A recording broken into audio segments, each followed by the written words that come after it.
मंच पर आसीन हम सभी के नेता, पूर्व मुख्यमंत्री और भविष्य के मुख्यमंत्री, और साथ में जोड़ना चाहूंगा भविष्य के प्रधानमंत्री श्री अखिलेश यादव जी, और साथ में यहां मौजूद सभागार में हमारे सभी अभिभावक समान नेतागण, उन सभी को मेरा नमस्कार। मेरा नाम नवीन शर्मा है और मेरी विधानसभा सिकंदराबाद है, और पूरी विधानसभा की तरफ से मैं यहां बैठे सभी अपने अतिथियों को प्रणाम करता हूं, चरण स्पर्श करता हूं कि आप उसको महसूस करें।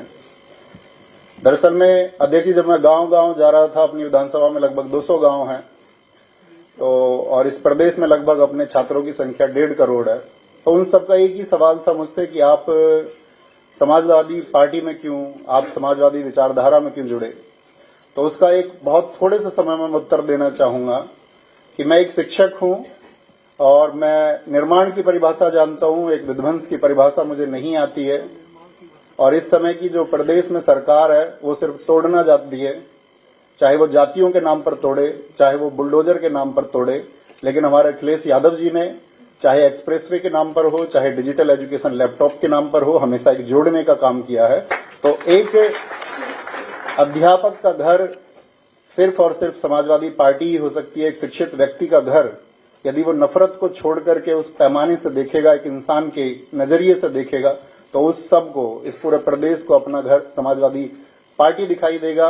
और साथ में आप जानते हैं कि इस देश में बहुत लोग मन की बात कार्यक्रम कर रहे हैं, लेकिन हमारे नेताजी आदरणीय अखिलेश जी सिर्फ और सिर्फ जन की बात कर रहे हैं। और उस जन में जो पीडीए को उन्होंने आगे बढ़ाने का संकल्प लिया है, और जिस तरह से पीडीए की बातों को आगे बढ़ाया जा रहा है, उसी तरह से वो चीजें बुलंद, हम सब की नैतिक जिम्मेदारी भी है कि जिस वर्ग को किसी भी तरह से शोषित किया जाता है, उसका शोषण किया जाता है, या जिस वर्ग को वंचित किया गया है, उस सब के लिए हम इंसानियत के नाते खड़े हों।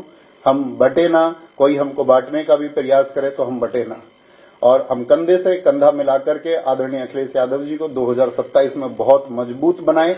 और बहुत मजबूत बनाने के लिए हमने एक स्लोगन लिखा था कि यूथ सपा का और बूथ सपा का। हमको सिर्फ ये काम करना होगा इस प्रदेश में कि हमको पीडीए को जोड़ते हुए सभी यूथ को एक दिशा देनी होगी, और साथ में सभी बूथ पर भी एक दिशा देनी होगी। और साथ में मैं यहाँ समाजवादी पार्टी के इस मंच पर एक आश्वासन देना चाहूंगा कि जब मौसम अच्छा रहेगा तब भी हम समाजवादी पार्टी के साथ रहेंगे, और कभी आंधियां भी होंगी और हमारे विपरीत स्थितियां भी होंगी, तब भी हम आजीवन समाजवादी पार्टी के साथ रहेंगे। बहुत धन्यवाद, और सभी लोगों को मैं आभार व्यक्त करता हूं कि इस मंच पर मुझे बोलने का मौका दिया। आदरणीय नेताजी को बहुत बहुत धन्यवाद। सभी पार्टी के नेताओं को नमस्कार, धन्यवाद।